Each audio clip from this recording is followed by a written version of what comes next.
Hello and welcome back to our channel Trading for Beginners. Today in this video I'm going to show you how to trade on Etoro. To do so, follow some simple steps with me.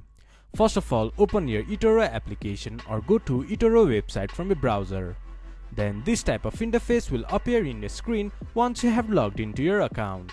Then from the left side of the menu bar you can see Discover.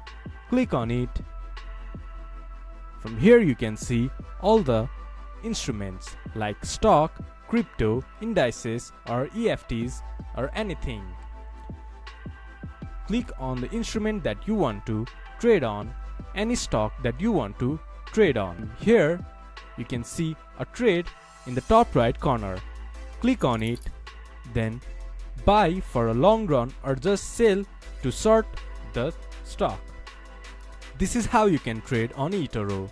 This much for today's video. If you guys find our video helpful, please leave a like and comment. And do not forget to subscribe our channel and hit the bell icon.